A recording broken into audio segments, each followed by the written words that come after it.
అనేకులు మేలుకొనెదరు. కొందరు నిత్య జీవమును అనుభవించుటకును, కొందరు నిందల పాలగుటకు బయటకు వస్తారు. ఎందుకు వస్తారంట? కొందరు నిత్య జీవాన్ని అనుభవించడానికి ఆ గుంపులో చేరినాడు మన అన్న సూరన్న. కాబట్టి ఇప్పుడు నిత్య జీవము పొందడానికి నిర్ణయించబడిన వ్యక్తి. మరి నిందల పాలవడానికి దేవుడు ఆ మనిషిని తయారు చేయలేదు. యుగ యుగాలు ఏతన పడే స్థలంలోనికి ఆయన నిర్ణయించబడలేదు. నిత్య జీవానికి వారసుడిగా పిలువబడ్డాడు మన అన్నగారు.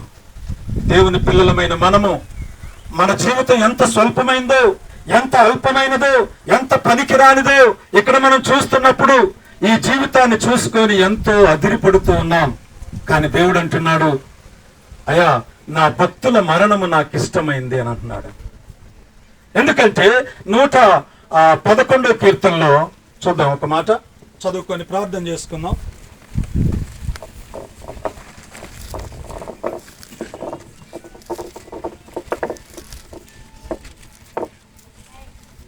కీర్తనలు 111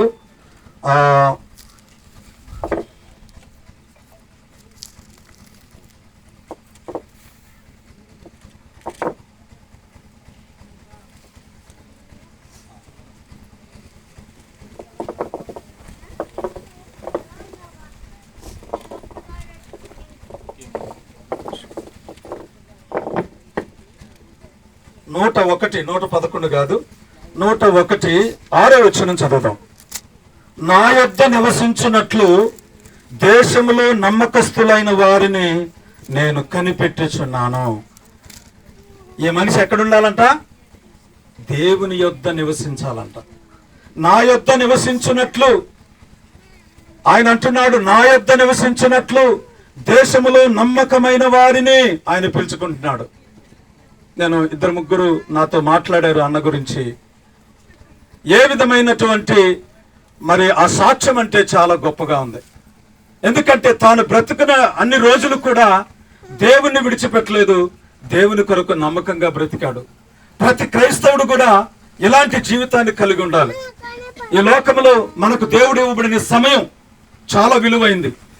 ఆ విలువైన సమయాన్ని, ఆ బెత్తడంత సమయాన్ని, మరలా ఎత్తలేని నీటి వంటి మన సమయాన్ని, ఆకు వంటి సమయాన్ని, ఇంకా ధాన్యపు పన వంటి మన జీవితాన్ని మనము దేవుని కొరకు ఖర్చు పెట్టాలి.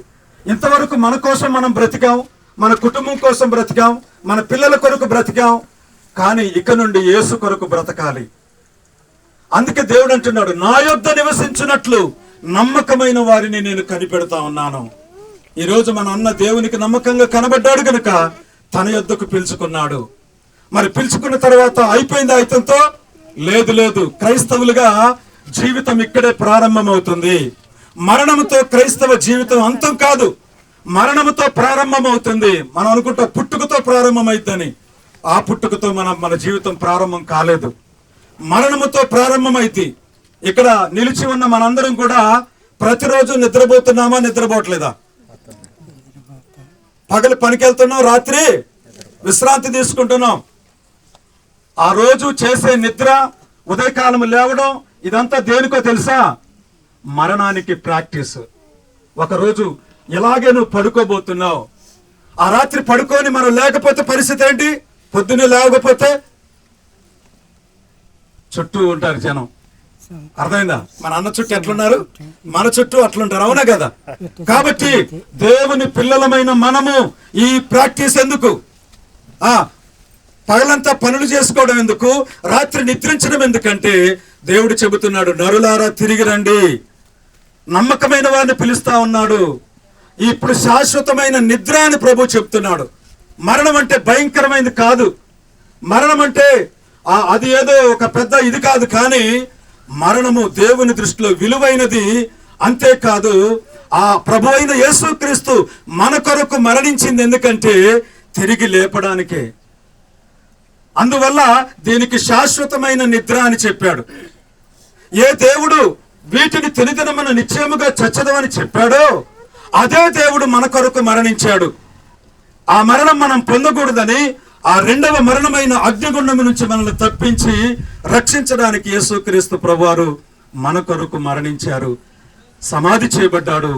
మరి లేఖనముల ప్రకారము మృత్యుంజయుడుగా 3వ దినాన్ని తిరిగి లేచాడు. కాబట్టి ప్రియమైన అన్నలారా, అక్కలారా, మనం కూడా ఏదో ఒక రోజు ఇలాగ పడుకొని ఉంటాం. కాబట్టి ఈ అన్న ఈ రోజు ఏం చెప్తున్నాడనంటే, ఓ అన్నలారా, మీరు కూడా నాలాగా ఇలా పడుకునే పరిస్థితి వస్తా ఉంది. కాబట్టి సమయం ఉండగానే, ఆ దీపం ఉండగానే ఇల్లు చక్కబెట్టుకోండి అంటే అర్థం ఏంటి? మీ ప్రాణం ఉండగానే ప్రభువుని నమ్మండి అని అర్థం. యేసుక్రీస్తు ప్రభువారు మనకు స్పష్టంగా తెలియజేస్తూ ఉన్నారు. కాబట్టి ఈ యొక్క సమయంలో మరి 90వ కీర్తనలో నుండి ఒక వచనాన్ని చదువుదాం, ప్రార్థన చేసుకుందాం. 90వ కీర్తన